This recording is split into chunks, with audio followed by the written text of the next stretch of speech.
सबसे पहले आप सभी को जय श्री कृष्णा। मैं तहे दिल से आप सभी का इस वीडियो में स्वागत करता हूं, क्योंकि यह वीडियो मेरे अभी तक के सारे वीडियो से खास और सबसे महत्वपूर्ण वीडियो होने वाला है। इसलिए कृपया आप इस वीडियो को पूरे ध्यान से देखिएगा और सुनिएगा। इस वीडियो में मैं आप सभी को श्रीमद् भगवद गीता का सार लेकर आया हूँ। सार मतलब पूरे भगवद गीता के बुक को समराइज करके आपके सामने रखूंगा। तो बिना किसी समय को वेस्ट किए चलिए शुरू करते हैं भगवद गीता का सार। उससे पहले यह वीडियो कम से कम 3 लोगों को शेयर जरूर कर दीजिए, क्योंकि हर सनातनी हिंदू को भगवद गीता का ज्ञान मिलना चाहिए। यद्यपि भगवद गीता का व्यापक प्रकाशन और पठन होता रहा है, किंतु मूलतः यह संस्कृत महाकाव्य महाभारत की एक उपकथा के रूप में प्राप्त है। महाभारत में वर्तमान कलयुग तक की घटनाओं का विवरण मिलता है। इसी युग के प्रारंभ में आज से लगभग 5000 वर्ष पूर्व भगवान श्री कृष्ण ने अपने मित्र तथा भक्त अर्जुन को भगवद गीता का उपदेश दिया था। उनकी यह वार्ता, जो मानव इतिहास की सबसे महान दार्शनिक तथा धार्मिक वार्ताओं में से एक है, उस महायुद्ध के शुभारंभ के पूर्व हुई जो धृतराष्ट्र के 100 पुत्रों तथा उनके चचेरे भाई पांडु पुत्रों के मध्य होने वाला भ्रातृघातक संघर्ष था। धृतराष्ट्र तथा पांडु भाई भाई थे जिनका जन्म कुरुवंश में हुआ था, और वे राजा भरत के वंशज थे, जिनके नाम पर ही महाभारत नाम पड़ा। चूंकि बड़ा भाई धृतराष्ट्र जन्म से अंधा था, अतएव राजसिंहासन उसे न मिलकर उसके छोटे भाई पांडु को मिला।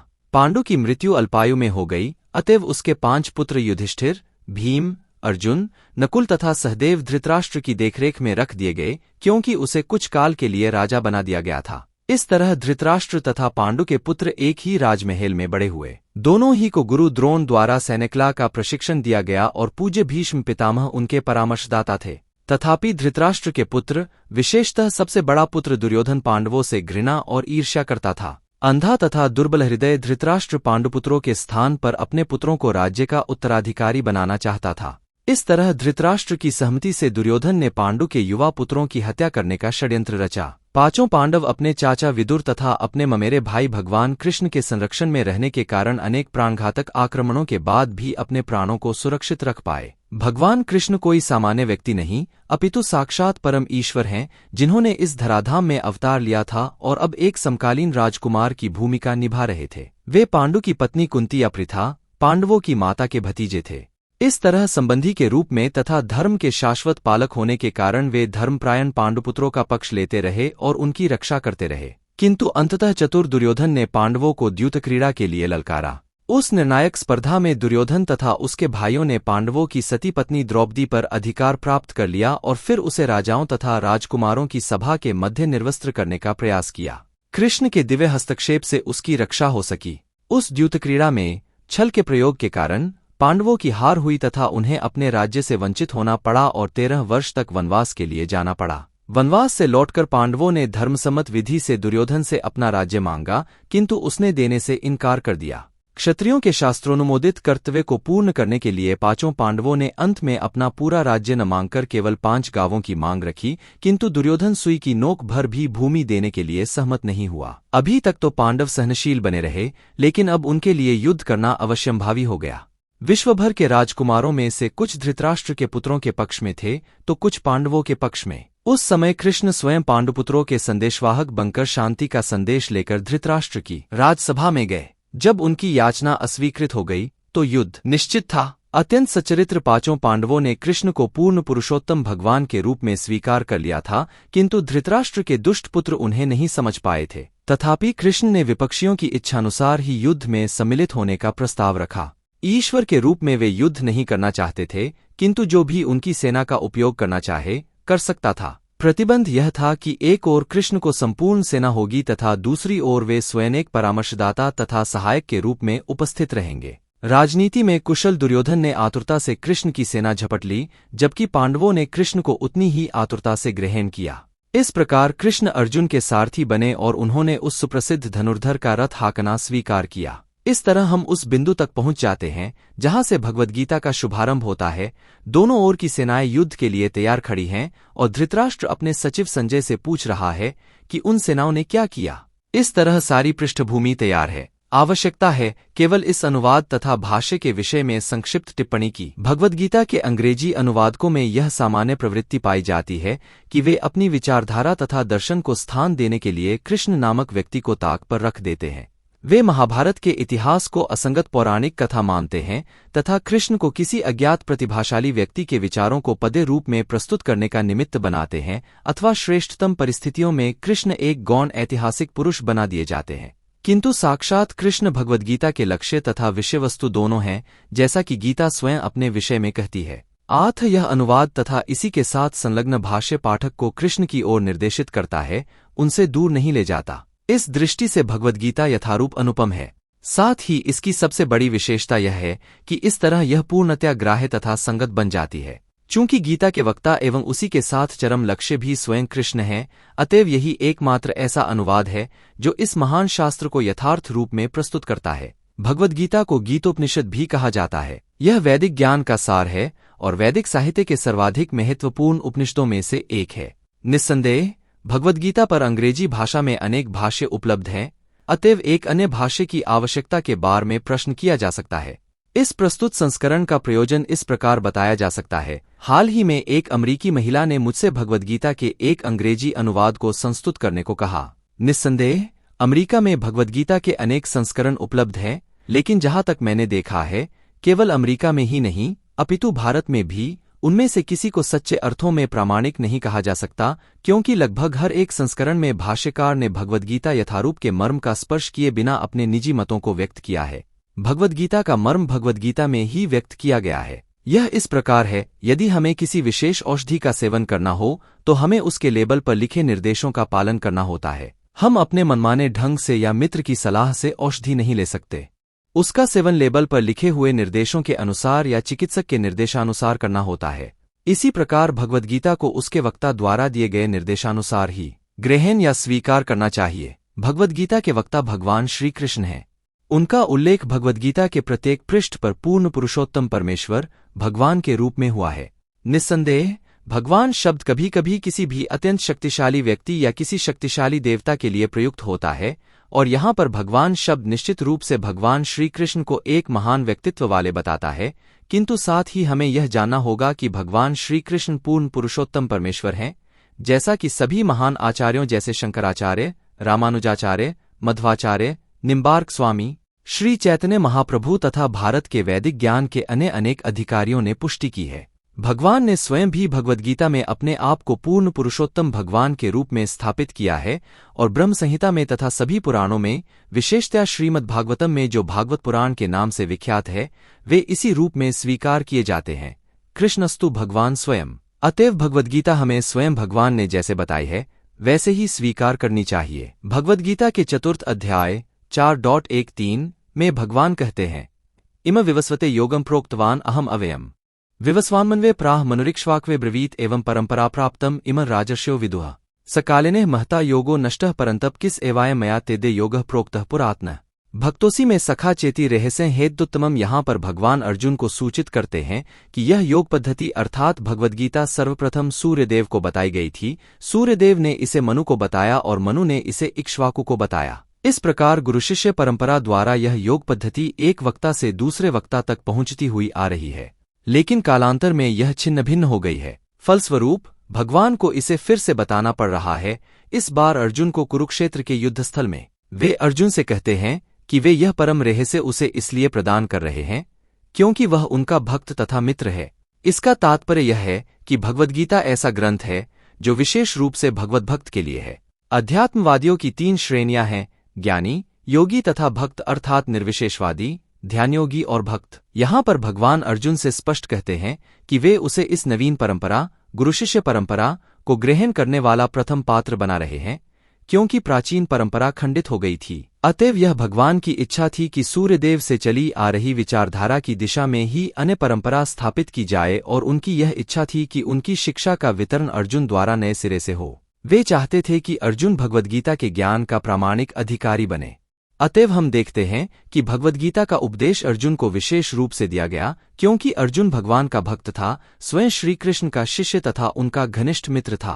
अतएव जिस व्यक्ति में अर्जुन जैसे गुण पाए जाते हैं, वह भगवद्गीता को सबसे अच्छी तरह समझ सकता है। कहने का तात्पर्य यह है कि वह भगवान से सीधा संबंधित हो और उनका भक्त हो। ज्यों ही कोई भगवान का भक्त बन जाता है, त्यों ही उसका संबंध सीधा भगवान से हो जाता है। यह एक अत्यंत विशद विषय है, लेकिन संक्षेप में यह बताया जा सकता है कि भक्त तथा पूर्ण पुरुषोत्तम परमेश्वर के मध्य 5 विभिन्न प्रकारों में से किसी भी एक प्रकार का संबंध हो सकता है। 1 मनुष्य तटस्थ भाव में भक्त हो सकता है, शांत रस। 2 मनुष्य सक्रिय अवस्था में भक्त हो सकता है। 3 मनुष्य सखा के रूप में भक्त हो सकता है, सख्य रस। 4 मनुष्य माता या पिता के रूप में भक्त हो सकता है, वात्सल्य रस, निकाह। 5 मनुष्य दाम्पत्य प्रेमी के रूप में भक्त हो सकता है, माधुर्य रस। अर्जुन का कृष्ण से संबंध सखा रूप में था। निस्संदेह इस मित्रता, सख्य भाव तथा भौतिक जगत में पाई जाने वाली मित्रता में आकाश पाताल का अंतर है। यह मित्रता दिव्य है, जो हर किसी को प्राप्त नहीं हो सकती। निस्संदेह प्रत्येक व्यक्ति का भगवान से कुछ विशेष संबंध होता है और यह संबंध भक्तिमय सेवा की पूर्णता से ही जागृत होता है। किंतु हमारे जीवन की वर्तमान अवस्था में हमने न केवल भगवान को भुला दिया है, अपितु हम भगवान के साथ अपने शाश्वत संबंध को भी भूल चुके हैं। लाखों करोड़ों जीवों में से प्रत्येक जीव का भगवान के साथ शाश्वत विशिष्ट संबंध है। यह स्वरूप कहलाता है। भक्तियोग की प्रक्रिया द्वारा इस स्वरूप को जागृत किया जा सकता है और वह अवस्था स्वरूप सिद्धि कहलाती है, अर्थात स्वाभाविक या मूलभूत स्थिति की पूर्णता। अतएव अर्जुन भक्त था और वह भगवान के संपर्क में मित्र रूप में था। हमें इस बात पर विशेष ध्यान देना चाहिए कि अर्जुन ने भगवद्गीता को किस तरह ग्रहण किया। इसका वर्णन 10 अध्याय 10.12-14 में हुआ है। अर्जुन उवाच परम ब्रह्मप्रण धाम पवित्रम परमं भवान पुरुषं शाश्वतं दिव्यम आदिदेवम अजम विभुम आहुस्त्वाम ऋष्यः सर्वे देवर्षनार्दस्तथा असितो देवलो व्यासः स्वयं चैव ब्रवीषि में सर्वम एतद्ऋतमने यन्मा वत्सि केशव। नहीं ते भगवन व्यक्ति विदुरदेवा न दानवाह। अर्जुन ने कहा, आप पूर्ण पुरुषोत्तम परमेश्वर हैं, परम धाम, पवित्रतम, परम सत्य हैं। आप शाश्वत, दिव्य, आदि पुरुष, अजन्मा तथा महानतम हैं। नारद, असित, देवल तथा व्यास जैसे समस्त महामुनि आपके विषय में इस सत्य की पुष्टि करते हैं और अब आप स्वयं मुझसे इसकी घोषणा कर रहे हैं। हे कृष्ण, आपने जो कुछ कहा है उसे मैं पूर्ण रूप से सत्य मानता हूँ। हे प्रभु, न तो देवता और न असुर ही आपके व्यक्तित्व को समझ सकते हैं। पूर्ण पुरुषोत्तम परमेश्वर से भगवद्गीता सुनने के बाद अर्जुन ने कृष्ण को परम ब्रह्मा के रूप में स्वीकार कर लिया। ऐसे तो प्रत्येक जीव ब्रह्मा है, लेकिन सर्वोपरि आत्मा पूर्ण पुरुषोत्तम भगवान परम ब्रह्मा है। परम धाम का अर्थ यह है कि वे प्रत्येक वस्तु के परम आश्रय या धाम है। पवित्रम का अर्थ यह है कि वे शुद्ध हैं, भौतिक कल्मश से बेदाग हैं। पुरुषम का अर्थ यह है कि वे परम भोक्ता हैं। शाश्वतम अर्थात आदि, सनातन, दिव्यम अर्थात दिव्य, आदिदेवम अर्थात पूर्ण पुरुषोत्तम परमेश्वर, अजम अर्थात अजन्मा तथा विभुम अर्थात महानतम है। अब कोई यह सोच सकता है कि चूंकि कृष्ण अर्जुन के मित्र थे, अतएव अर्जुन यह सब उन्हें चाटुकारिता के रूप में कह रहा था। लेकिन अर्जुन भगवद्गीता के पाठकों के मन से इस प्रकार के संदेह को दूर करने के लिए अगले श्लोक में इस प्रशंसा की पुष्टि करता है, जब वह यह कहता है कि कृष्ण को पूर्ण पुरुषोत्तम परमेश्वर के रूप में सिर्फ मैं ही नहीं मानता, अपितु नारद, असित, देवल तथा व्यासदेव जैसे अधिकारी भी स्वीकार करते हैं। ये सब महापुरुष हैं जो समस्त आचार्यों द्वारा स्वीकृत वैदिक ज्ञान का वितरण, प्रचार करते हैं। अतएव अर्जुन श्रीकृष्ण से कहता है कि वे जो कुछ भी कहते हैं उसे वह पूर्ण सत्य के रूप में स्वीकार करता है। सर्वम एतद्ऋतमने, आप जो कुछ कहते हैं उसे मैं सत्य मानता हूँ। अर्जुन यह भी कहता है कि भगवान के व्यक्तित्व को समझ पाना बहुत कठिन है, यहाँ तक कि बड़े बड़े देवता भी उन्हें नहीं समझ पाते। इसका मतलब यह हुआ कि भगवान मनुष्य से ऊंचे व्यक्तित्व द्वारा भी नहीं जाने जा सकते हैं। अतएव मानव उनका भक्त बने बिना भगवान श्रीकृष्ण को कैसे समझ सकता है। अतएव भगवद्गीता को भक्तिभाव से ग्रहण करना चाहिए। किसी को यह नहीं सोचना चाहिए कि वह कृष्ण के तुल्य है, नहीं यह सोचना चाहिए कि कृष्ण कोई सामान्य पुरुष हैं या कि एक महान व्यक्तित्व हैं। भगवान श्रीकृष्ण साक्षात पूर्ण पुरुषोत्तम भगवान है।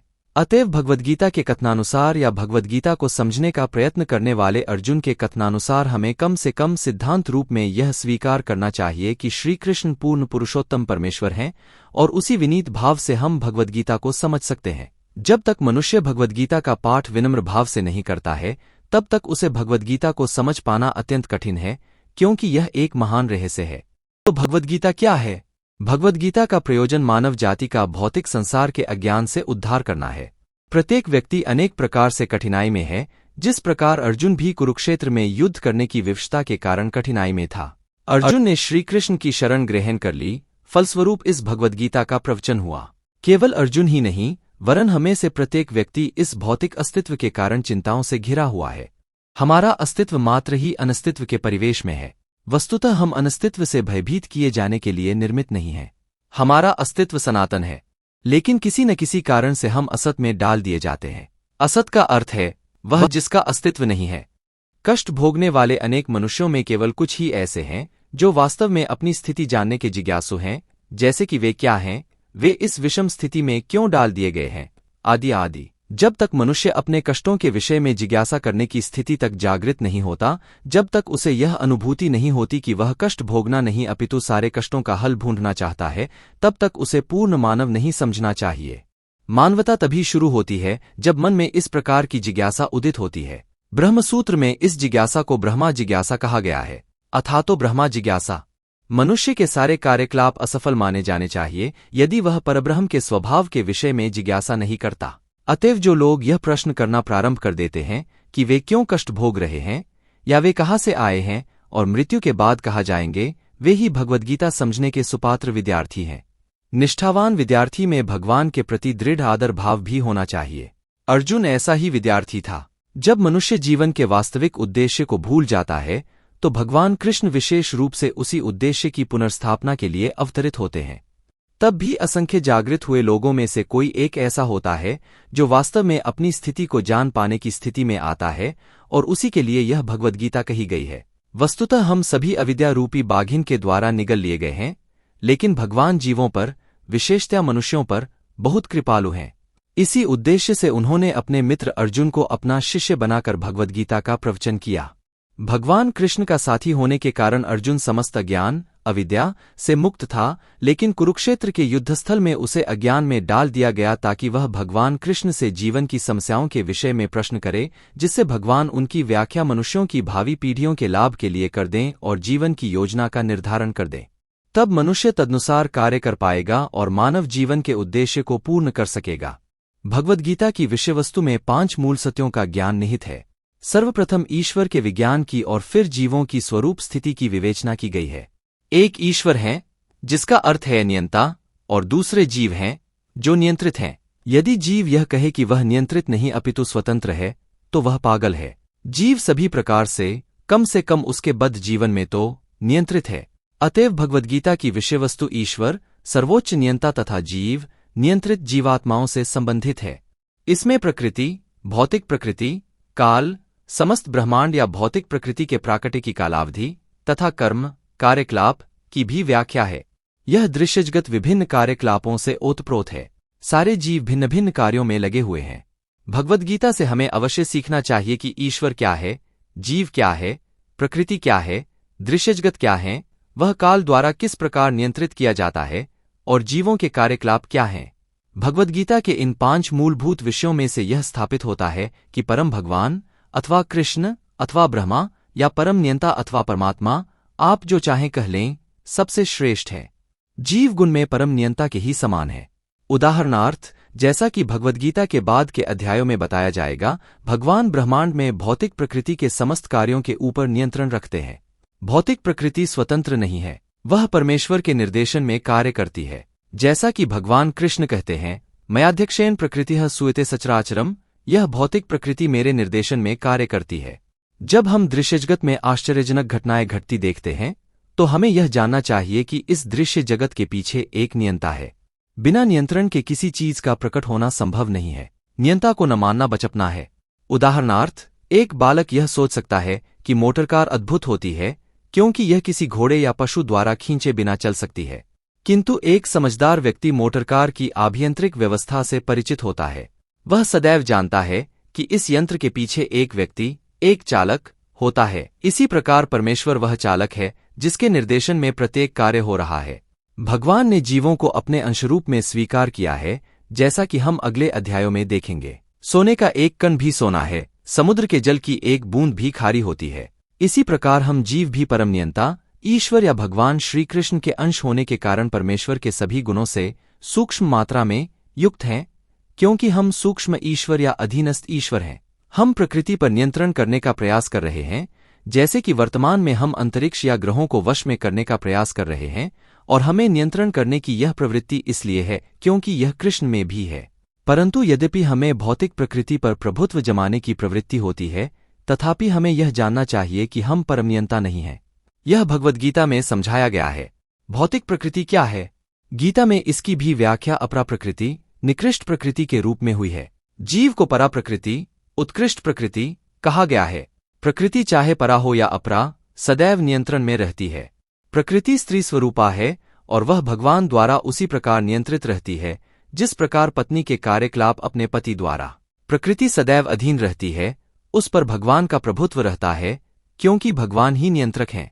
जीव तथा भौतिक प्रकृति दोनों ही परमेश्वर द्वारा अधिशासित एवं नियंत्रित होते हैं। गीता के अनुसार यद्यपि सारे जीव परमेश्वर के अंश हैं, लेकिन वे प्रकृति ही माने जाने चाहिए। इसका स्पष्ट उल्लेख भगवद्गीता के 7वें अध्याय में हुआ है। अप्रेयम इतस्त्वन्या प्रकृति विद्धि में पराम जीवभूताम, यह भौतिक प्रकृति मेरी अपरा प्रकृति है। लेकिन इससे परे एक दूसरी प्रकृति है, जीवभूताम अर्थात जीव। भौतिक प्रकृति खुद 3 गुणों से निर्मित है, सत्वगुण, रजोगुण तथा तमोगुण। इन गुणों के ऊपर सनातन काल है और प्रकृति के इन गुणों के मेल से तथा सनातन काल के नियंत्रण व संयोग से अनेक कार्यकलाप होते हैं जो कर्म कहलाते हैं। ये कार्यकलाप अनादि काल से चले आ रहे हैं और हम सभी अपने कार्यकलापों, कर्मों के फलस्वरूप सुख या दुख भोग रहे हैं।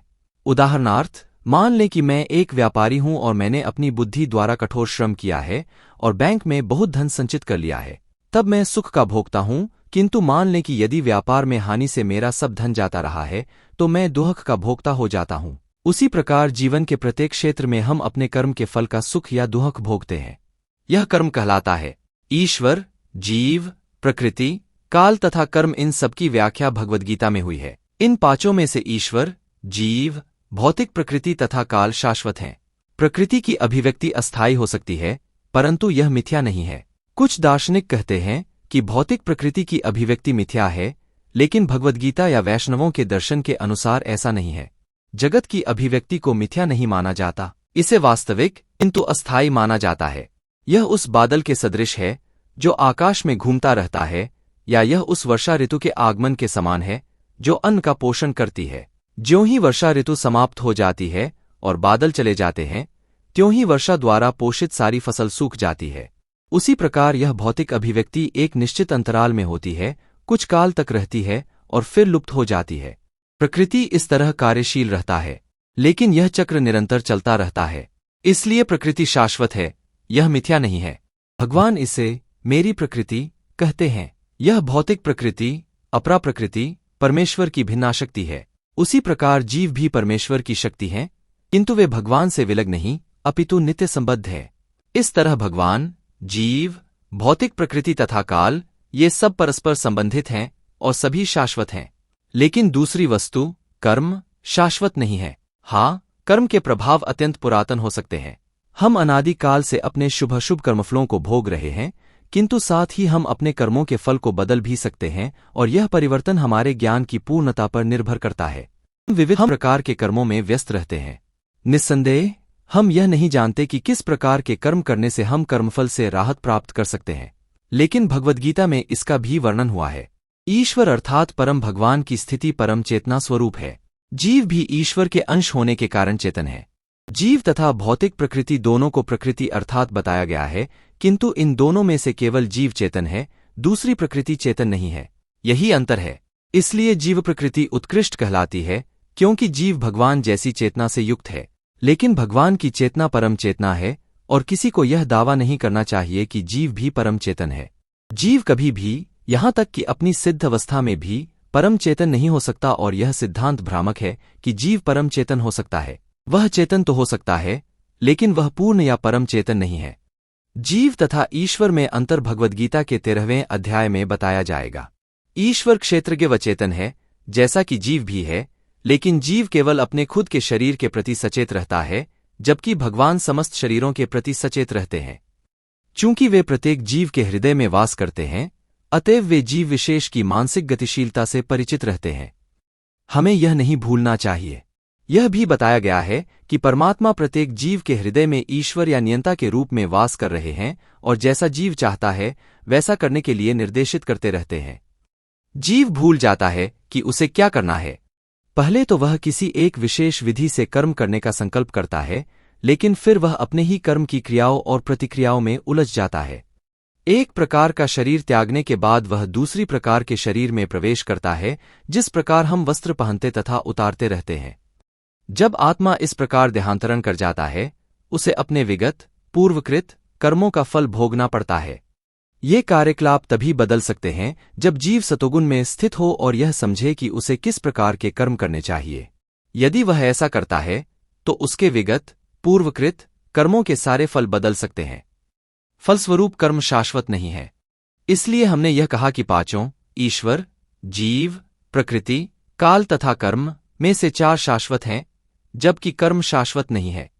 परम चेतन ईश्वर जीव से इस प्रकार से समान है, भगवान तथा जीव दोनों की चेतनाएं दिव्य हैं। ऐसा नहीं है कि यह चेतना पदार्थ के संयोग से उत्पन्न होती है। ऐसा विचार भ्रांतिमूलक है। भगवद्गीता इस सिद्धांत को स्वीकार नहीं करती कि चेतना विशेष परिस्थितियों में पदार्थ के संयोग से उत्पन्न होती है। यह चेतना भौतिक परिस्थितियों के आवरण के कारण विकृत रूप से प्रतिबिंबित हो सकती है। जिस प्रकार रंगीन कांच से परावर्तित प्रकाश उसी रंग का प्रतीत होता है, परंतु भगवान की चेतना भौतिकता से प्रभावित नहीं होती है। भगवान कृष्ण कहते हैं, मयाध्यक्षेण प्रकृतिः। जब वे इस भौतिक जगत में अवतरित होते हैं तो उनकी चेतना पर भौतिक प्रभाव नहीं पड़ता। यदि वे इस तरह प्रभावित होते तो वे दिव्य विषयों के संबंध में उस तरह बोलने के अधिकारी न होते जैसा कि वे भगवद्गीता में बोलते हैं। भौतिक कल्मषग्रस्त चेतना से मुक्त हुए बिना कोई दिव्य जगत के विषय में कुछ नहीं कह सकता। आथ भगवान भौतिकता से कलुषित नहीं है, परंतु हमारी चेतना अभी भौतिक कल्मष से दूषित है। भगवद्गीता शिक्षा देती है कि हमें भौतिकता से कलुषित इस चेतना को शुद्ध करना है। शुद्ध चेतना होने पर हमारे सारे कर्म ईश्वर की इच्छा से जुड़ जाएंगे और इससे हम सुखी हो जाएंगे। ऐसा नहीं है कि हमें अपने सारे कार्य बंद करने पड़ेंगे, अपितु हमें अपने कर्मों को शुद्ध करने और परिष्कृत कर्म भक्ति कहलाते हैं। भक्ति में किए गए कर्म सामान्य कर्म जैसे प्रतीत होते हैं, किंतु वे कलुषित नहीं होते। एक अज्ञानी व्यक्ति भले ही भक्त को सामान्य व्यक्ति की भांति कर्म करते देखे, किंतु ऐसा अल्पज्ञानी मूर्ख यह नहीं जानता कि भक्त या भगवान के कर्म अशुद्ध चेतना या पदार्थ से कलुषित नहीं होते। वे माया के 3 गुणों से परे होते हैं। जो भी हो, हमें यह जान लेना चाहिए कि अभी हमारी चेतना कलुषित है। जब हम भौतिकता से कलुषित होते हैं तो हम बद्ध कहलाते हैं। मिथ्या चेतना का प्राकट्य इसलिए होता है कि हम अपने आप को प्रकृति का प्रतिफल, उत्पाद मान बैठते हैं। यह मिथ्या अहंकार कहलाता है। जो व्यक्ति देहात्म बुद्धि में लीन रहता है, वह अपनी स्थिति, स्वरूप को नहीं समझ सकता। भगवद्गीता का प्रवचन मनुष्य को देहात्म बुद्धि के जीवन से मुक्त करने के लिए ही हुआ था और भगवान से यह सूचना प्राप्त करने के लिए ही अर्जुन ने अपने आप को इस अवस्था में उपस्थित किया था। व्यक्ति को देहात्म बुद्धि के जीवन से मुक्त होना चाहिए। अध्यात्मवादी के लिए प्रारंभिक कार्य यही है। जो मुक्त होना चाहता है, जो बंधनों से छूटना चाहता है, उसे सर्वप्रथम यह जान लेना होगा कि वह यह भौतिक शरीर नहीं है। मुक्ति का अर्थ है भौतिक चेतना से स्वतंत्रता। श्रीमद्भागवतम में भी मुक्ति की परिभाषा दी गई है। मुक्तिर्हित्वान्यथारूपण स्वरूपेण व्यवस्थितिः। मुक्ति का अर्थ है इस भौतिक जगत की कलुषित चेतना से छूटना और शुद्ध चेतना में स्थित होना। भगवद्गीता के सारे उपदेशों का मंतव्य इस शुद्ध चेतना को जागृत करना है, और इसलिए हम गीता के अंत में कृष्ण को अर्जुन से यह प्रश्न करते पाते हैं कि वह अब विशुद्ध चेतना को प्राप्त हुआ या नहीं। शुद्ध चेतना का अर्थ है भगवान के आदेशानुसार कर्म करना। शुद्ध चेतना का यही सार है। भगवान का अंश होने के कारण हमें चेतना पहले से ही रहती है, लेकिन हमें प्रकृति के निकृष्ट गुणों द्वारा प्रभावित होने की प्रवृत्ति पाई जाती है। किंतु भगवान परमेश्वर होने के कारण कभी भी प्रभावित नहीं होते। परमेश्वर तथा क्षुद्र जीवों में यही अंतर है। यह चेतना क्या है? यह चेतना है मैं हूं की भावना। तो फिर मैं क्या हूं? कलुषित चेतना में मैं हूं का अर्थ यह है कि मैं सर्वेसर्वा हूं, मैं भोगता हूं। यह संसार घूमता है क्योंकि प्रत्येक जीव सोचता है कि वही इस भौतिक जगत का स्वामी तथा सृष्टा है। भौतिक चेतना के 2 मनोमय विभाग हैं। एक के अनुसार मैं ही सृष्टा हूं और दूसरे के अनुसार मैं ही भोगता हूं। लेकिन वास्तव में परमेश्वर सृष्टा तथा भोक्ता दोनों हैं, और परमेश्वर का अंश होने के कारण जीव न तो सृष्टा है न ही भोक्ता, वह मात्र सहयोगी है। वह सृजित तथा भुक्त है।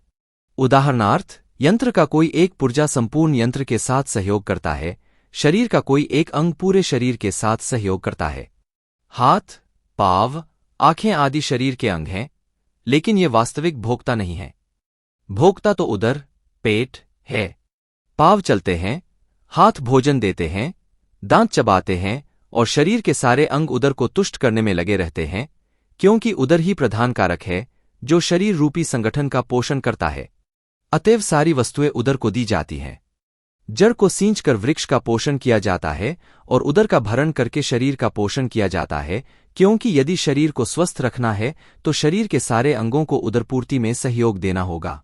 इसी प्रकार परमेश्वर ही भोक्ता तथा सृष्टा हैं और हम उनके अधीनस्थ जीवात्माएं उन्हें प्रसन्न रखने के निमित्त सहयोग करने के लिए हैं। इस सहयोग से हमें लाभ पहुंचता है, ठीक वैसे ही जैसे उदर द्वारा गृहीत भोजन से शरीर के सारे अंगों को लाभ पहुंचता है। यदि हाथ की अंगुलियां यह सोचें कि वे उदर को भोजन न देकर उसे स्वयं ग्रहण कर लें तो उन्हें निराश होना पड़ेगा। सृजन तथा भोग के केंद्र बिंदु परमेश्वर हैं और जीव उनके सहयोगी हैं। सहयोग के द्वारा वे भोग करते हैं। यह संबंध स्वामी तथा दास के संबंध जैसा भी है। यदि स्वामी पूर्णतः तुष्ट रहता है तो दास भी तुष्ट रहता है। इसी प्रकार परमेश्वर को तुष्ट रखना चाहिए, यद्यपि जीवों में भी सृष्टा बनने तथा भौतिक जगत का भोग करने की वृत्ति होती है, क्योंकि इस दृश्य जगत के सृष्टा परमेश्वर में ये वृत्तियां हैं।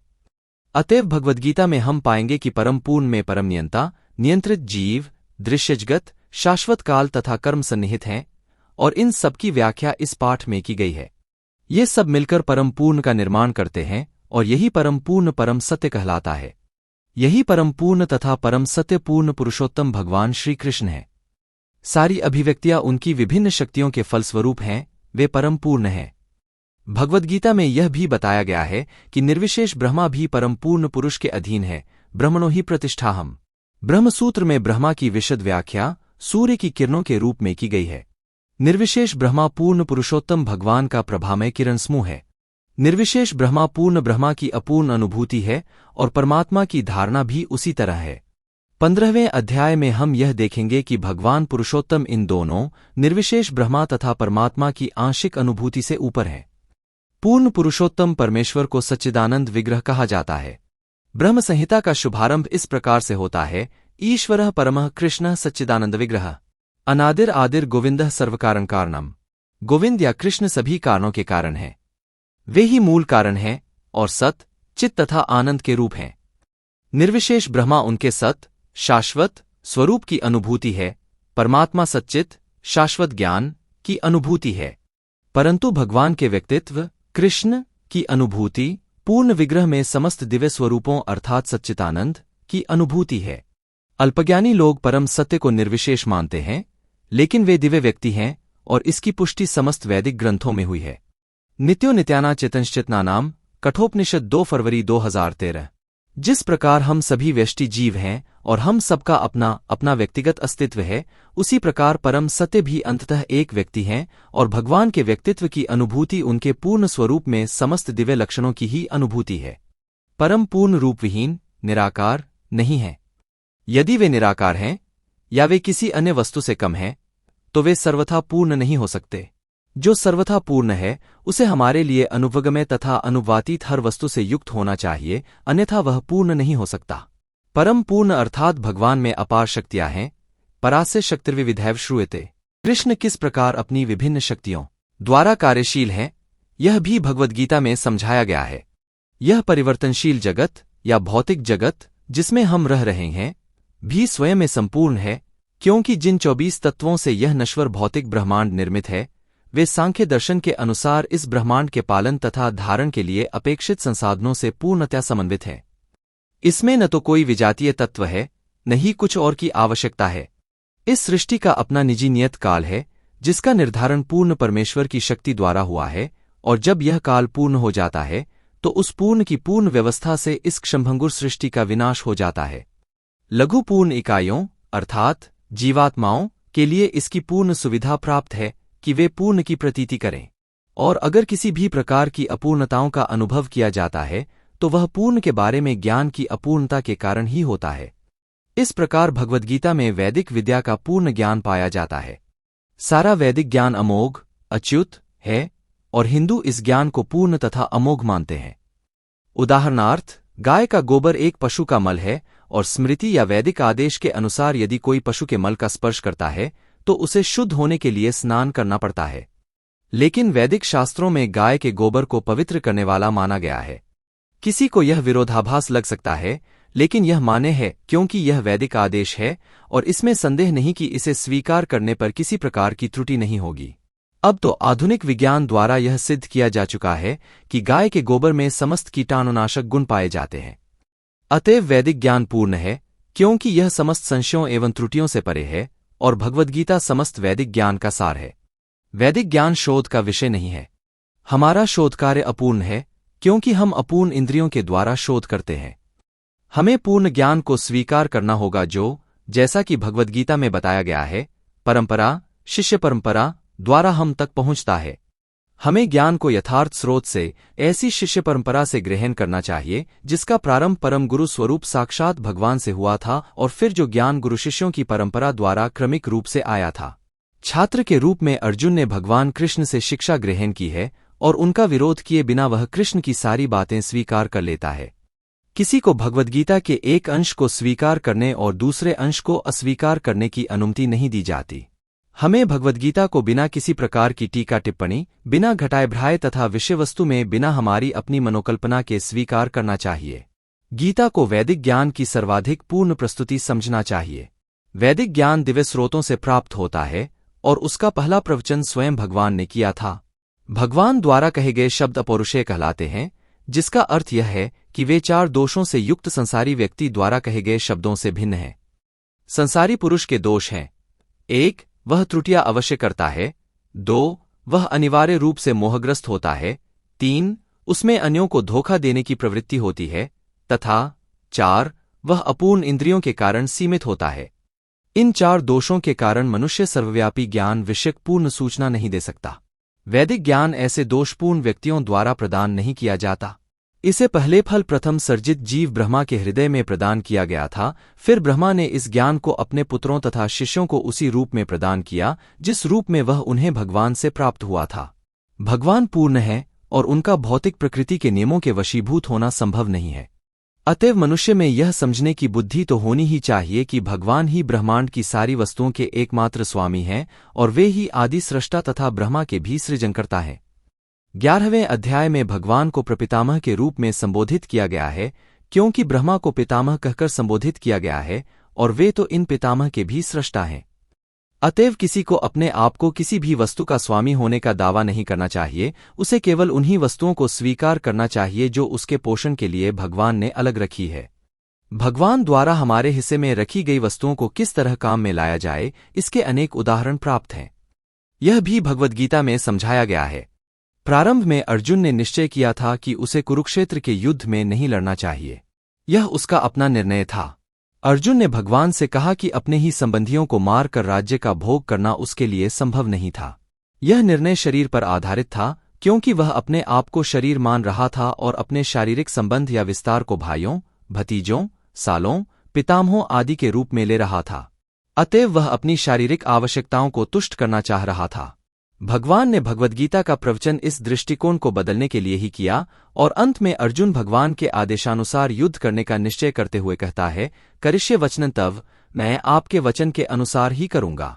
इस संसार में मनुष्य बिल्लियों तथा कुत्तों के समान लड़ने के लिए नहीं है। मनुष्यों को मनुष्य जीवन की महत्ता समझकर सामान्य पशुओं की भांति आचरण करना बंद कर देना चाहिए। मनुष्य को अपने जीवन के उद्देश्य को समझना चाहिए और इसका निर्देश सभी वैदिक ग्रंथों में दिया गया है, जिसका सार भगवद्गीता में मिलता है। वैदिक साहित्य मनुष्यों के लिए है, पशुओं के लिए नहीं। एक पशु दूसरे जीवित पशु का वध करे तो उसे कोई पाप नहीं लगता, लेकिन यदि मनुष्य अपनी अनियंत्रित स्वादेंद्रिय की तुष्टि के लिए पशु का वध करता है तो वह प्रकृति के नियम को तोड़ने के लिए उत्तरदायी है। भगवद्गीता में यह स्पष्ट रूप से समझाया गया है कि प्रकृति के विभिन्न गुणों के अनुसार 3 प्रकार के कर्म होते हैं: सात्विक कर्म, राजसिक कर्म तथा तामसिक कर्म। इसी प्रकार आहार के भी 3 भेद हैं: सात्विक आहार, राजसिक आहार तथा तामसिक आहार। इन सबका विशद वर्णन हुआ है और यदि हम भगवद्गीता के उपदेशों का ठीक से उपयोग करें तो हमारा संपूर्ण जीवन शुद्ध हो जाएगा और अंततः हम अपने गंतव्य को प्राप्त कर सकेंगे, जो इस भौतिक आकाश से परे है। वह गंतव्य सनातन आकाश या नित्य चिन्मय आकाश कहलाता है। इस भौतिक जगत में हम पाते हैं कि प्रत्येक पदार्थ क्षणिक है। वह उत्पन्न होता है, कुछ काल तक रहता है, कुछ उपपदार्थ उत्पादन करता है, क्षीण होता है और अंत में लुप्त हो जाता है। भौतिक संसार का यही नियम है। चाहे हम इस शरीर का दृष्टांत लें, या किसी फल का या किसी अन्य वस्तु का। किंतु इस क्षणिक संसार से परे एक अन्य संसार है जिसके विषय में हमारे पास जानकारी है। उस संसार में एक अन्य प्रकृति है जो सनातन है। 11वें अध्याय में जीव को भी सनातन बताया गया है और भगवान को भी सनातन बताया गया है। हमारा भगवान के साथ घनिष्ठ संबंध है और चूंकि हम सभी गुणात्मक रूप से एक हैं, सनातन धाम, सनातन भगवान तथा सनातन जीव, अतएव गीता का सारा अभिप्राय हमारे सनातन धर्म को जागृत करना है जो कि जीव की शाश्वत वृत्ति है।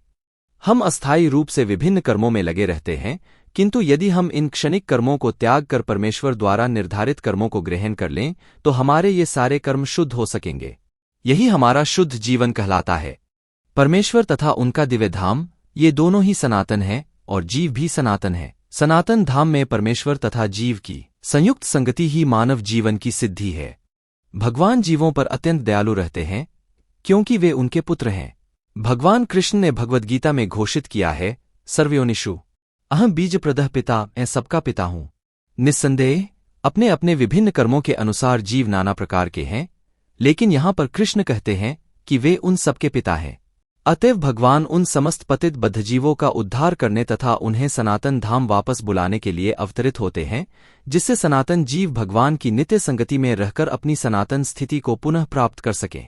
भगवान स्वयं नाना अवतारों के रूप में अवतरित होते हैं या फिर अपने विश्वस्त सेवकों को अपने पुत्रों, पार्षदों या आचार्यों के रूप में इन बद्धजीवों का उद्धार करने के लिए भेजते हैं। अतएव सनातन धर्म किसी सांप्रदायिक धर्म पद्धति का सूचक नहीं है। यह तो शाश्वत परमेश्वर के साथ शाश्वत जीवों के शाश्वत कर्म का सूचक है। जैसा कि पहले कहा जा चुका है, सनातन धर्म जीव के शाश्वत कर्म का निर्देश करता है।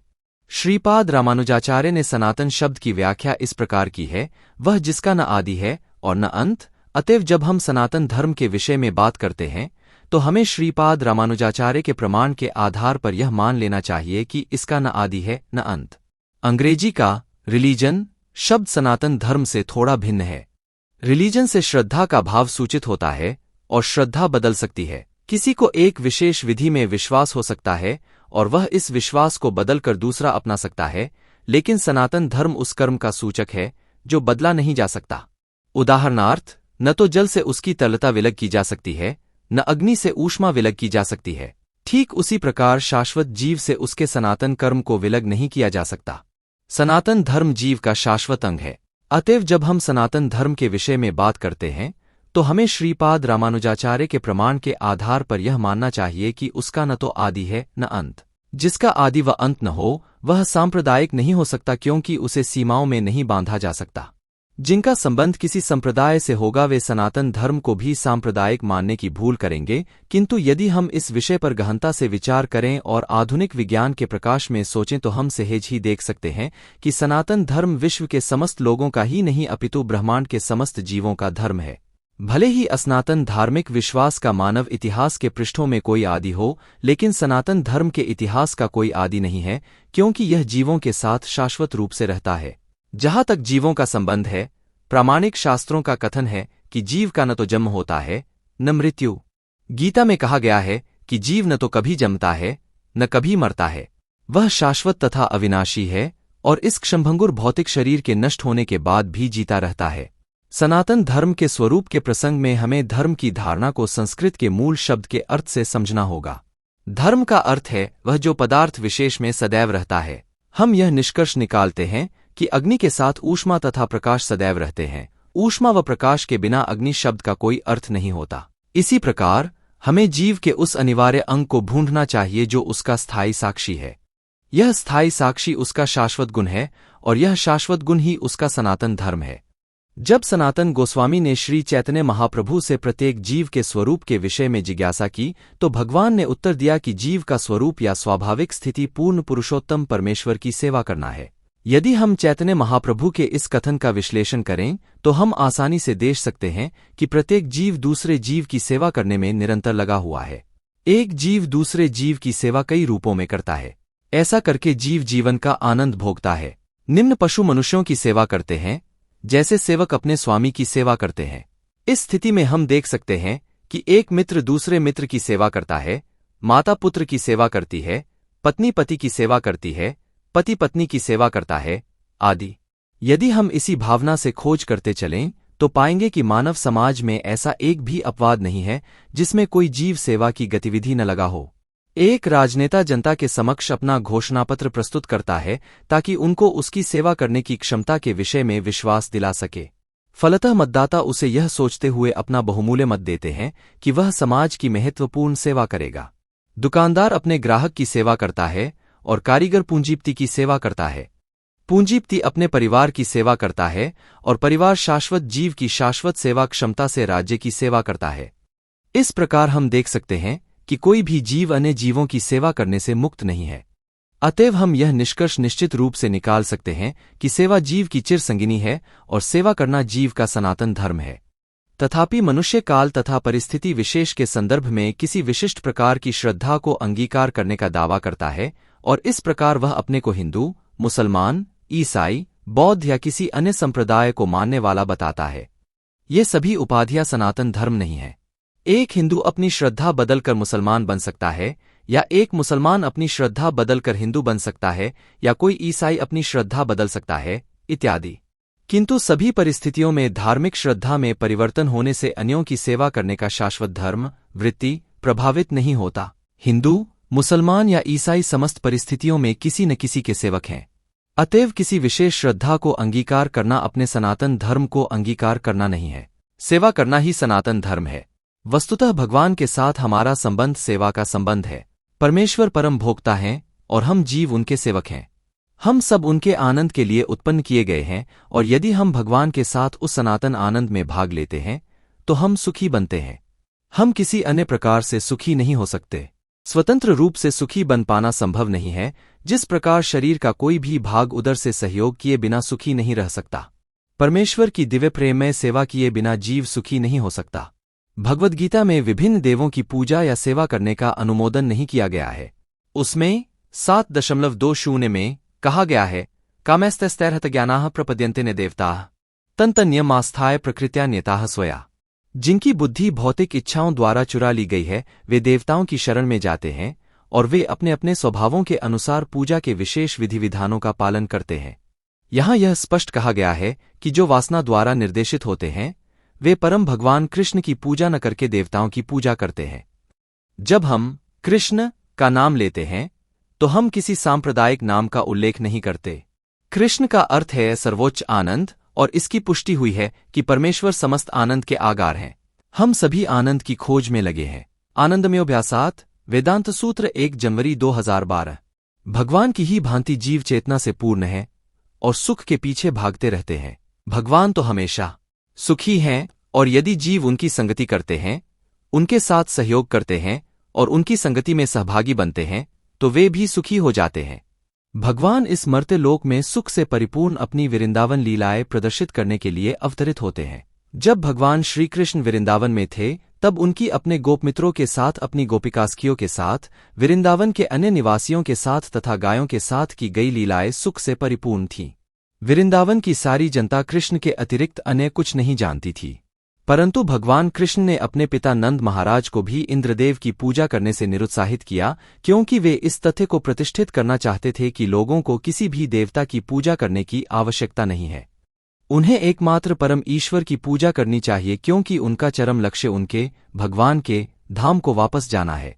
भगवद गीता 15.6 में भगवान श्री कृष्ण के धाम का वर्णन इस प्रकार हुआ है, न तद् भासते सूर्यो न शशांको न पावकः यद्गत्वा न निवर्तन्ते तद्धाम परममम्। मेरा वह परम धाम न तो सूर्य या चंद्रमा द्वारा, न ही अग्नि या बिजली द्वारा प्रकाशित होता है। जो लोग वहां पहुंच जाते हैं वे इस भौतिक जगत में फिर कभी नहीं लौटते। यह श्लोक उस शाश्वत आकाश, परम धाम का वर्णन करता है। निस्संदेह हमें आकाश की भौतिक कल्पना है और हम उसे सूर्य, चंद्र, तारे आदि के संबंध में सोचते हैं, किंतु इस श्लोक में भगवान बताते हैं कि शाश्वत आकाश में सूर्य, चंद्र, बिजली या किसी प्रकार की अग्नि की आवश्यकता नहीं है, क्योंकि वह परमेश्वर से निकलने वाली किरणों अर्थात ब्रह्मज्योति द्वारा पहले से ही प्रकाशित है। हम अन्य ग्रहों तक पहुंचने का कठिन प्रयास कर रहे हैं, लेकिन परमेश्वर के धाम को जानना कठिन नहीं है। यह धाम गोलोक कहलाता है। ब्रह्म संहिता 5.37 में इसका अतीव सुंदर वर्णन मिलता है। गोलोक एव निवसते खिलात्मभूतः। भगवान अपने धाम गोलोक में नित्य वास करते हैं, फिर भी इस संसार से उन तक पहुंचा जा सकता है, और ऐसा करने के लिए वे अपने सच्चिदानंद विग्रह रूप को व्यक्त करते हैं, जो उनका असली रूप है। जब वे इस रूप को प्रकट करते हैं, तब हमें इसकी कल्पना करने की आवश्यकता नहीं रह जाती कि उनका रूप कैसा होगा। ऐसे काल्पनिक चिंतन को निरुत्साहित करने के लिए ही वे अवतरित होते हैं और अपने मूल श्याम सुंदर स्वरूप को प्रदर्शित करते हैं। दुर्भाग्यवश अल्पज्ञ लोग उनकी हंसी उड़ाते हैं, क्योंकि वे हमारे जैसे बनकर आते हैं और हमारे साथ मनुष्य रूप में खेलते कूदते हैं। लेकिन इस कारण हमें यह नहीं सोचना चाहिए कि वे हमारी तरह एक हैं। वे अपनी सर्वशक्तिमत्ता के कारण ही अपने वास्तविक रूप में हमारे समक्ष प्रकट होते हैं और अपनी लीलाओं का प्रदर्शन करते हैं, जो उनके धाम में होने वाली लीलाओं की अनुकृतियां प्रतिरूप होती हैं। आध्यात्मिक आकाश की तेजोमय किरणों में असंख्य लोक तैर रहे हैं। यह ब्रह्मज्योति परम धाम कृष्णलोक से उद्भूत होती है, और आनंदमय तथा चिन्मय लोक, जो भौतिक नहीं है, इसी ज्योति की किरणों में तैरते रहते हैं। भगवान कहते हैं, न तद्भासते सूर्यो न शशांको न पावकः यद्गत्वा न निवर्तन्ते तद्धाम परममम्। जो इस आध्यात्मिक आकाश तक पहुंच सकता है, उसे इस भौतिक आकाश में वापस लौटने की आवश्यकता नहीं रह जाती। भौतिक आकाश में यदि हम सर्वोच्च लोक ब्रह्मलोक को भी प्राप्त कर लें, चंद्रलोक का तो कहना ही क्या, तो वहां भी जीवन की वही परिस्थितियां, जन्म मृत्यु जरा तथा व्याधि होंगी। भौतिक ब्रह्मांड का कोई भी लोक संसार के इन 4 नियमों से मुक्त नहीं है। सारे जीव एक ग्रह से दूसरे ग्रह में विचरण कर रहे हैं, किंतु ऐसा नहीं है कि हम मात्र यांत्रिक व्यवस्था करके जिस ग्रह में जाना चाहें वहां चले जाए। यदि हम किसी अन्य ग्रह में जाना चाहते हैं, तो वहां जाने की कोई विधि होती है। इसका भी उल्लेख हुआ है, यान्ति देवव्रता देवान पितृ यान्ति पितृव्रताः। यदि हम एक ग्रह से दूसरे ग्रह में विचरण करना चाहते हैं, तो उसके लिए किसी यांत्रिक व्यवस्था की आवश्यकता नहीं है। गीता उपदेश देती है, यान्ति देवव्रता देवान। चंद्र सूर्य तथा उच्चतर ग्रह स्वर्गलोक कहलाते हैं। लोकों की 3 विभिन्न कक्षाएं हैं, उच्चतर, मध्य तथा निम्न लोक। पृथ्वी मध्य लोक में आती है। भगवद्गीता हमें बताती है कि किस प्रकार अति सरल सूत्र यान्ति देवव्रता देवान द्वारा उच्चतर लोकों यानी देवलोकों तक जाया जा सकता है। मनुष्य को केवल उस विशेष लोक के विशेष देवता की पूजा करने की आवश्यकता है, और उस तरह चंद्र सूर्य या अन्य किसी भी उच्चतर लोक को जाया जा सकता है। फिर भी भगवद्गीता हमें इस भौतिक ब्रह्मांड के किसी लोक में जाने की सलाह नहीं देती, क्योंकि चाहे हम किसी यांत्रिक युक्ति से 40,000 वर्षों तक यात्रा करके, और कौन इतने समय तक जीवित रहेगा, सर्वोच्च लोक ब्रह्मलोक क्यों न चले जाए, किंतु फिर भी वहां हमें जन्म मृत्यु जरा तथा व्याधि जैसी भौतिक असुविधाओं से मुक्ति नहीं मिल सकेगी। लेकिन जो परम लोक कृष्णलोक या आध्यात्मिक आकाश के किसी भी अन्य लोक में पहुंचना चाहता है, उसे वहां ये असुविधाएं नहीं मिलेगी। आध्यात्मिक आकाश में जितने भी लोक हैं, उनमें गोलोक वृंदावन नामक लोक सर्वश्रेष्ठ है, जो आदिपुरुष भगवान श्री कृष्ण का मूल धाम है। यह सारी जानकारी भगवद्गीता में दी हुई है, और इस उपदेश के द्वारा हमें बताया गया है कि हम किस प्रकार इस भौतिक जगत को छोड़ सकते हैं और आध्यात्मिक आकाश में वास्तविक आनंदमय जीवन की शुरुआत कर सकते हैं। भगवद्गीता के 15वें अध्याय में भौतिक जगत का वास्तविक चित्रण हुआ है। वहां कहा गया है, ऊर्ध्वमूलमाधः शाखम अश्वत्थम प्राहुरव्ययम् छंदांसि यस्य पर्णानि यस्तम वेद स वेदवित्। यहां पर भौतिक जगत का वर्णन उस वृक्ष के रूप में हुआ है जिसकी जड़ें ऊर्ध्वमुखी ऊपर की ओर हैं और शाखाएं अधोमुखी नीचे की ओर हैं। हमें ऐसे वृक्ष का अनुभव है जिसकी जड़ें ऊर्ध्वमुखी हों। यदि कोई नदी या जलाशय के किनारे खड़ा होकर जल में वृक्षों का प्रतिबिंब देखे तो उसे सारे वृक्ष उल्टे दिखेंगे, शाखाएं नीचे की ओर और जड़ें ऊपर की ओर दिखेंगी। इसी प्रकार यह भौतिक जगत भी आध्यात्मिक जगत का प्रतिबिंब है। यह भौतिक जगत वास्तविकता का प्रतिबिंब छाया मात्र है। छाया में कोई वास्तविकता या सार नहीं होता, लेकिन छाया से हम यह समझ सकते हैं कि मूल वस्तु तथा वास्तविकता होती है। यद्यपि मरुस्थल में जल नहीं होता, लेकिन मृगमरीचिका बताती है कि जल जैसी वस्तु होती है। भौतिक जगत में न तो जल है न सुख है, लेकिन वास्तविक सुखरूपी असली जल आध्यात्मिक जगत में है। भगवद्गीता 15.5 में भगवान ने सुझाव दिया है कि हम निम्नलिखित प्रकार से आध्यात्मिक जगत की प्राप्ति करें। निर्माणमोहा जित्संगदोषा अध्यात्मनित्या विनिवृत्त कामाः द्वंद्वैर्विमुक्ताः सुखदुःख संज्ञैर गच्छन्ते मूढ़ाः पदम अव्ययं तत्। उस पदम अव्यय अर्थात सनातन राज्य धाम को वही प्राप्त कर सकता है जो निर्माण मोहा है। इसका अर्थ क्या हुआ? हम उपाधियों के पीछे पड़े रहते हैं। कोई सर की पदवी चाहता है, कोई प्रभु बनना चाहता है, तो कोई राष्ट्रपति या धनवान या राजा या कुछ और बनना चाहता है। परंतु जब तक हम इन उपाधियों से चिपके रहते हैं तब तक हम शरीर के प्रति आसक्त बने रहते हैं, क्योंकि ये उपाधियां शरीर से संबंधित होती हैं। लेकिन हम ये शरीर नहीं हैं और इसकी अनुभूति होना ही आध्यात्मिक अनुभूति की प्रथम अवस्था है। हम प्रकृति के 3 गुणों से जुड़े हुए हैं, किंतु भगवान की भक्तिमय सेवा द्वारा हमें इनसे विरक्त होना होगा। यदि हम भगवान की भक्तिमय सेवा के प्रति आसक्त नहीं होते तो भौतिक प्रकृति के गुणों से छूट पाना दुष्कर है। उपाधियां तथा आसक्तियां हमारी कामवासना, इच्छा तथा प्रकृति पर प्रभुत्व जताने की चाह के कारण है। जब तक हम भौतिक प्रकृति पर प्रभुत्व जताने की प्रवृत्ति को नहीं त्यागते तब तक भगवान के धाम, सनातन धाम को वापस जाने की कोई संभावना नहीं है। वह शाश्वत अविनाशी धाम उसी को प्राप्त होता है जो झूठे भौतिक भोगों के आकर्षणों द्वारा मोहग्रस्त नहीं होता, जो भगवान की सेवा में लगा रहता है। ऐसा व्यक्ति सहज ही उस परम धाम को प्राप्त हो सकता है। गीता 8.21 में अन्यत्र कहा गया है, अव्यक्तोक्षर इत्युक्तस्तमाहुः परमां गतिम् यं प्राप्य न निवर्तन्ते तद्धाम परममम्। अव्यक्त का अर्थ है अप्रकट। हमारे समक्ष सारा भौतिक जगत तक प्रकट नहीं है। हमारी इंद्रियां इतनी अपूर्ण है कि हम इस भौतिक ब्रह्मांड में सारे नक्षत्रों को भी नहीं देख पाते। वैदिक साहित्य से हमें इन सभी लोकों के विषय में प्रचुर जानकारी प्राप्त होती है। उस पर विश्वास करना या न करना हमारे ऊपर निर्भर करता है। वैदिक ग्रंथों में, विशेषतया श्रीमद्भागवतम में, सभी महत्वपूर्ण लोकों का वर्णन हुआ है और इस भौतिक आकाश से परे जो आध्यात्मिक जगत है वह अव्यक्त या अप्रकट कहलाता है। व्यक्ति को उसी सर्वोपरि भगवद्धाम की ही कामना तथा लालसा करनी चाहिए, क्योंकि जब उसको उस धाम की प्राप्ति हो जाती है तब उसको फिर इस भौतिक जगत में लौटना नहीं पड़ता। इसके बाद यह प्रश्न पूछा जा सकता है कि उस भगवद्धाम तक कैसे पहुंचा जा सकता है। इसकी सूचना भगवद्गीता के 8वें अध्याय 8.5 में इस तरह दी गई है, अंतकाले च मामेव स्मरमुक्त्वा कलेवरम यह प्रयाति समद्भावन याति नास्तित्र संशय। अंतकाल में जो कोई मेरा स्मरण करते हुए शरीर का त्याग करता है वह तुरंत मेरे स्वभाव को प्राप्त होता है, इसमें रंचमात्र भी संदेह नहीं है। जो व्यक्ति मृत्यु के समय कृष्ण का चिंतन करता है वह कृष्ण के पास जाता है। मनुष्य को चाहिए कि वह कृष्ण के स्वरूप का स्मरण करे। यदि इस रूप का चिंतन करते हुए वह देह का त्याग करता है तो वह निश्चित ही भगवद्धाम को प्राप्त होता है। मद्भावम शब्द परम पुरुष के परम स्वभाव का सूचक है। परम पुरुष सच्चिदानंद विग्रह हैं, अर्थात उनका स्वरूप शाश्वत ज्ञान तथा आनंद से पूर्ण है। हमारा यह वर्तमान शरीर सच्चिदानंद नहीं है, वह सत नहीं अपितु असत वह शाश्वत नहीं अपितु नाशवान है, वह चित नहीं है अर्थात ज्ञान से पूर्ण नहीं अपितु अज्ञान से पूर्ण है। हमें भगवद्धाम का कोई ज्ञान नहीं है, यहां तक कि हमें इस भौतिक जगत तक का पूर्ण ज्ञान नहीं है, जहां ऐसी अनेक वस्तुएं हैं जो हमें ज्ञात नहीं है।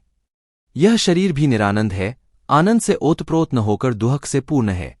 इस भौतिक संसार में जितने भी दुहकों का हमें अनुभव होता है वे शरीर से उत्पन्न होते हैं, किंतु जो व्यक्ति भगवान कृष्ण का चिंतन करते हुए इस शरीर का त्याग करता है वह तुरंत ही सच्चिदानंद शरीर प्राप्त करता है। भौतिक जगत में इस शरीर को त्यागने और इस भौतिक जगत में दूसरा शरीर धारण करने की प्रक्रिया भी सुव्यवस्थित है। मनुष्य तभी मरता है जब यह निश्चित हो जाता है कि अगले जीवन में उसे किस प्रकार का शरीर प्राप्त होगा। इसका निर्णय उच्च अधिकारी करते हैं, स्वयं जीव नहीं करता। इस जीवन में अपने कर्मों के अनुसार हम उन्नति करते हैं या अवनति करते हैं। यह जीवन अगले जीवन की तैयारी के लिए है। अतएव यदि हम इस जीवन में भगवद्धाम तक उन्नति करने की तैयारी कर लेते हैं तो निश्चित ही इस भौतिक शरीर को त्यागने के बाद हम भगवान के ही सदृश आध्यात्मिक शरीर प्राप्त करेंगे। जैसा कि पहले कहा जा चुका है, अध्यात्मवादियों के कई प्रकार हैं, ब्रह्मवादी, परमात्मावादी तथा भक्त, और जैसा कि उल्लेख हो चुका है ब्रह्मज्योति, आध्यात्मिक आकाश में असंख्य आध्यात्मिक लोक हैं। इन लोकों की संख्या इस भौतिक जगत के समस्त लोकों की संख्या से कहीं अधिक है। यह भौतिक जगत संपूर्ण सृष्टि का केवल चतुर्थांश अनुमानित किया गया है, एकांशेन स्थितो जगत। इस भौतिक खंड में लाखों करोड़ों ब्रह्मांड हैं, जिनमें अरबों ग्रह, सूर्य, तारे तथा चंद्रमा हैं। किंतु यह सारी भौतिक सृष्टि संपूर्ण सृष्टि का एक खंड मात्र है। अधिकांश सृष्टि तो आध्यात्मिक आकाश में है। जो व्यक्ति परब्रह्म के धाम में विलीन होना चाहता है उसे तुरंत ही परमेश्वर की ब्रह्मज्योति स्थानांतरित कर भेज दिया जाता है और इस तरह वह आध्यात्मिक आकाश को प्राप्त कर लेता है। जो भक्त भगवान के सानिध्य का आनंद लेना चाहता है वह वैकुंठ ग्रहों में प्रवेश करता है, जिनकी संख्या अनगिनत है और जहां पर परमेश्वर अपने विभिन्न पूर्ण अंशों यथा चतुर्भुज नारायण के रूप में प्रद्युम्न, अनिरुद्ध तथा गोविंद जैसे नामों में भक्तों के साथ साथ रहते हैं। अतएव जीवन के अंत में अध्यात्मवादी या तो ब्रह्मज्योति का या परमात्मा का या भगवान श्री कृष्ण का चिंतन करते हैं। प्रत्येक दशा में वे आध्यात्मिक आकाश में प्रविष्ट होते हैं, लेकिन केवल भक्त या परमेश्वर से व्यक्तिगत रूप से संबंधित रहने वाला ही वैकुंठ के ग्रहों में या गोलोक वृंदावन ग्रह में प्रवेश करता है।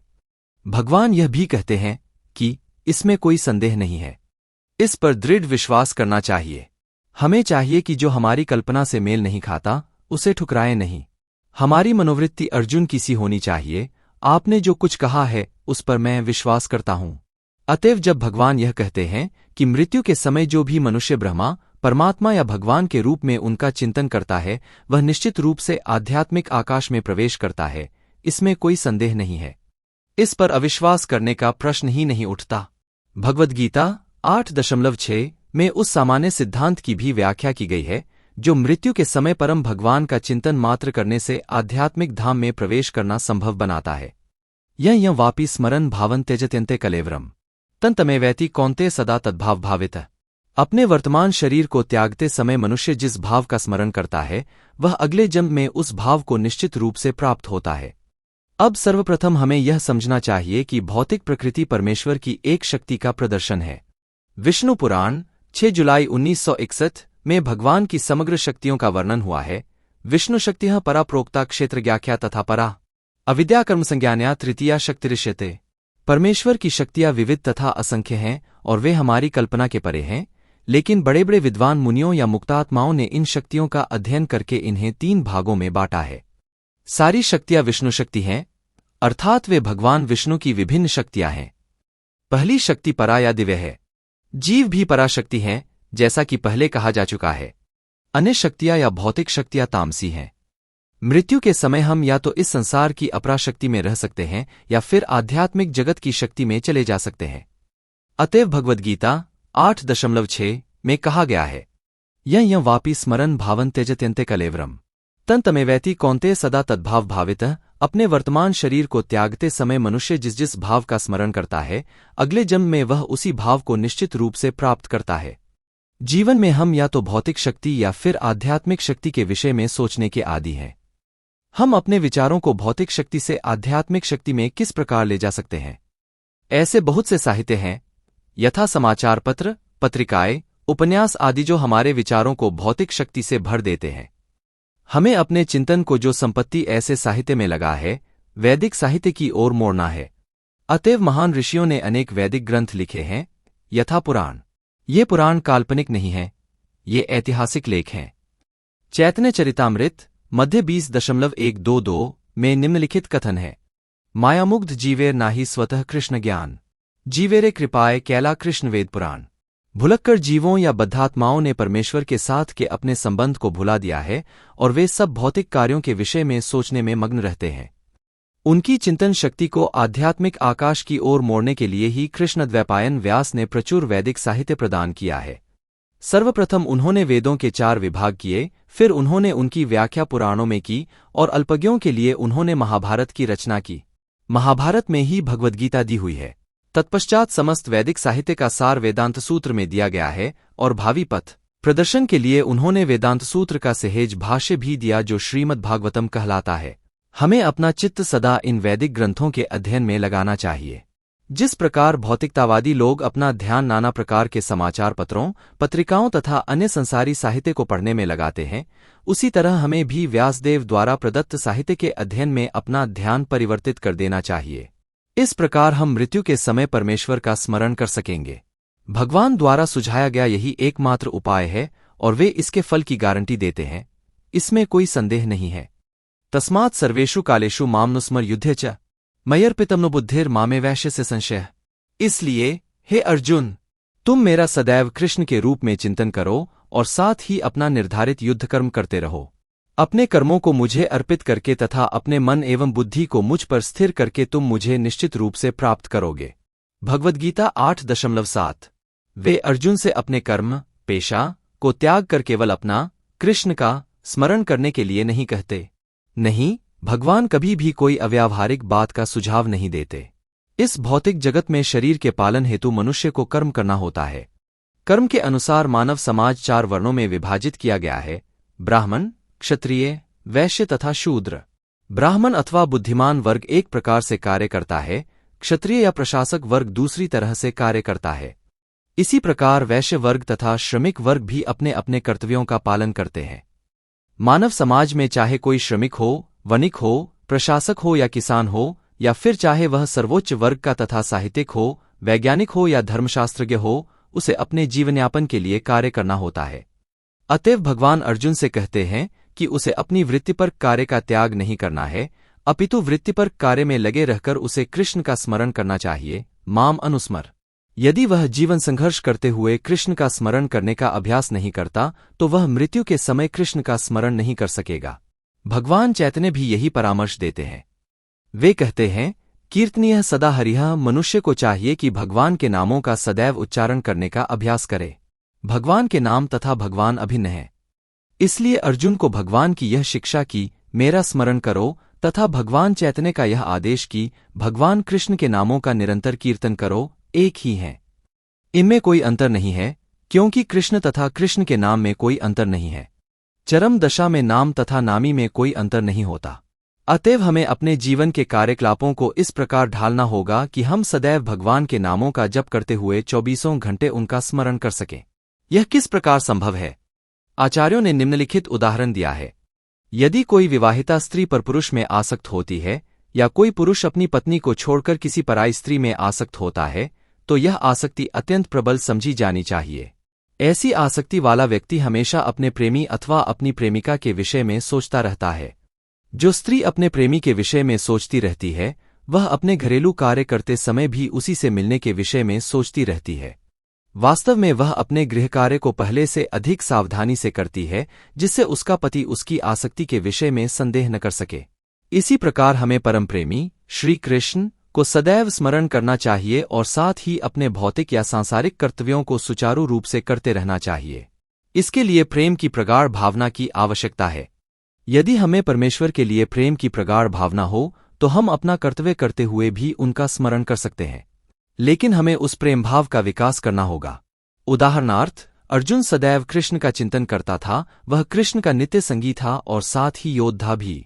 कृष्ण ने उसे युद्ध करना छोड़कर जंगल जाकर ध्यान करने की कभी सलाह नहीं दी। जब भगवान कृष्ण अर्जुन को योग पद्धति बताते हैं तो अर्जुन कहता है कि इस पद्धति का अभ्यास कर सकना उसके लिए संभव नहीं है। अर्जुन उवाच योऽयं योगस्त्वया प्रोक्तः सामेन मधुसूदन एतस्याः न पश्यामि चंचलत्वात् स्थितिं स्थिराम। अर्जुन ने कहा, हे मधुसूदन, आपने जिस योग पद्धति का संक्षेप में वर्णन किया है वह मेरे लिए अव्यावहारिक तथा असह्य प्रतीत होती है, क्योंकि मन अस्थिर तथा चंचल है। भगवद्गीता 6.33। लेकिन भगवान कहते हैं, योगिनाम अपि सर्वेषां मद्गतेनान्तरात्मना श्रद्धावान भजते यो मां समे युक्ततमो मतः। सब योगियों में जो श्रद्धावान योगी भक्तियोग के द्वारा मुझ में निवारा करता है, अपने अंतर में मेरे बारे में सोचता है और मेरी दिव्य प्रेम भक्ति में सेवा करता है, वह योग में मुझसे परम घनिष्ठतापूर्वक युक्त होता है और सबसे श्रेष्ठ है। यही मेरा मत है। भगवद्गीता 6.47। अतएव जो सदैव परमेश्वर का चिंतन करता है वह एक साथ सबसे बड़ा योगी, सर्वोच्च ज्ञानी तथा महानतम भक्त है। अर्जुन से भगवान आगे कहते हैं कि क्षत्रिय होने के कारण वह युद्ध करना त्याग नहीं सकता, किंतु यदि वह कृष्ण का स्मरण करते हुए युद्ध करता है तो वह मृत्यु के समय कृष्ण का स्मरण कर सकेगा। परंतु इसके लिए मनुष्य को भगवान की दिव्य प्रेम भक्तिमय सेवा में पूर्णतया समर्पित होना होगा। वास्तव में हम अपने शरीर से नहीं अपितु अपने मन तथा बुद्धि से कर्म करते हैं। अतएव यदि मन तथा बुद्धि सदैव परमेश्वर के चिंतन में मग्न रहें तो स्वभावतः इंद्रियां भी उनकी सेवा में लगी रहती हैं। इंद्रियों के कार्य कम से कम बाहर से तो वे ही रहते हैं, लेकिन चेतना बदल जाती है। भगवद्गीता हमें सिखाती है कि मन तथा बुद्धि को भगवान के चिंतन में किस प्रकार लीन रखा जाए। ऐसी तल्लीनता से मनुष्य भगवद्धाम को जा सकेगी। यदि मन कृष्ण की सेवा में लग जाता है तो इंद्रियां स्वतः उनकी सेवा में लग जाती हैं। यह एक कला है और यही भगवद्गीता का रहस्य भी है कि श्री कृष्ण के चिंतन में पूरी तरह मग्न रहा जाए। आधुनिक मनुष्य ने चंद्रमा तक पहुंचने के लिए कठोर संघर्ष किया है, लेकिन उसने अपने आध्यात्मिक उत्थान के लिए कठिन प्रयास नहीं किया है। यदि किसी के जीवन के 50 वर्ष और बाकी हैं, तो उसे चाहिए कि वह उस थोड़े से समय को भगवान का स्मरण करने के अभ्यास के अनुशीलन में लगाए। यह अभ्यास भक्तियोग है। श्रीमद्भागवतम 7 मई 1923। श्रवणं कीर्तनं विष्णोः स्मरणं पादसेवनम् अर्चना वंदनं दास्यं सख्यम आत्मनिवेदम। ये 9 विधियां जिनमें से श्रवण अर्थात भगवद्गीता का किसी स्वरूप सिद्ध व्यक्ति से श्रवण सबसे सुगम है, उस व्यक्ति को भगवान के चिंतन की ओर मोड़ देगा।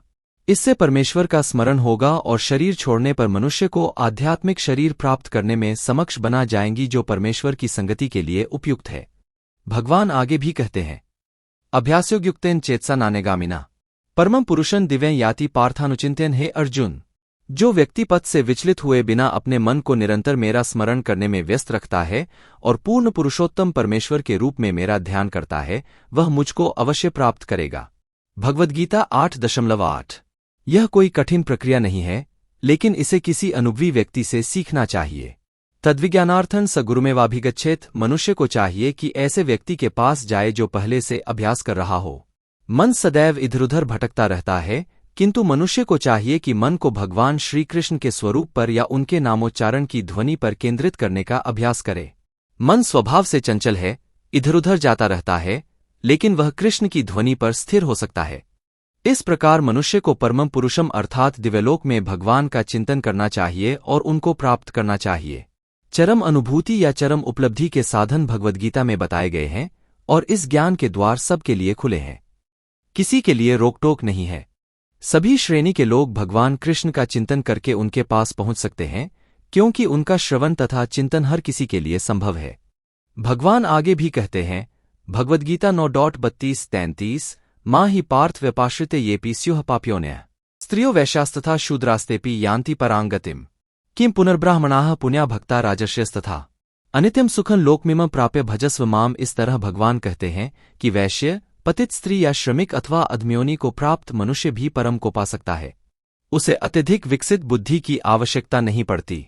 भाव यह है कि जो कोई व्यक्ति भक्तियोग के सिद्धांत को स्वीकार करता है और परमेश्वर को जीवन के आश्रय तत्व, सर्वोच्च लक्ष्य या परम लक्ष्य के रूप में स्वीकार करता है, वह आध्यात्मिक आकाश में भगवान तक पहुंच सकता है।